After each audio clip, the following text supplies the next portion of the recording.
वीरेंद्र सेहवाग को एक बड़ रेकर्ड भांगिले ऋषभ पंत। कोलकाता टेस्ट मैच रे नुआ रेकर्ड सृष्टि कले ऋषभ पंत। दक्षिण आफ्रिका विपक्ष test series Rishabh Pant team India को फेरी। पूर्वर से पादरे आघात बाहर थिले। दल को फेरिबा परे पंत कोलकातार इडेन गार्डन रे तांकर प्रथम इनिंग्स पड़िया को उल्लाइबा समय दुईटी भिन्न भिन्न डिजाइन जूता पिंधिथिबार देखा जाइथिला। पंत को उभय पादरे भिन्न डिजाइन जूता पिंधिथिबार एक फोटो एबे सोशल मीडिया रे वायरल होईची।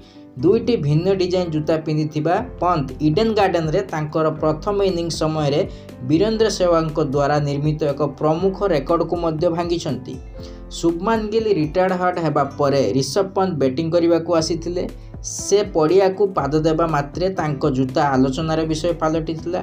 ऋषभ पंत को जूता मध्यरु गुटिए आग पार्श्व कला थिला, किंतु अन्य जूताटी कला नथिला, यह धला थिला। पंत जो पादरे आघातरू सुस्थ होइथिले सेही पादरे कला जूता पिंधिथिले।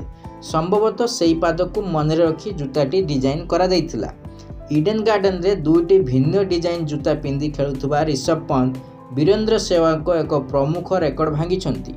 कोलकाता टेस्टर प्रथम इनिंग्स रे पंत 24 बॉल सामना करी 27 रन करथिले, जेउथिरे दुईटी चौका एवं दुईटी छक्का शामिल थिला। एही इनिंग्स मध्यरे ऋषभ पंत वीरेंद्र सेहवाग को पछरे पकाई एक भारतीय रेकर्ड स्थापन करथिले। टेस्ट क्रिकेट रे सर्वाधिक छक्का मारिबार रेकर्ड भांगिले ऋषभ पंत। टेस्ट क्रिकेट रे वीरेंद्र सेहवाग 90टी छक्का मारिथिले। कोलकाता टेस्ट पूर्व ऋषभ पंत 90टी छक्का सहित सेहवाग समान थिले। इडेन गार्डन रे तांको इनिंग्स रो प्रथम छक्का मारी पंत सेहवाग रेकर्ड भांगिछंती।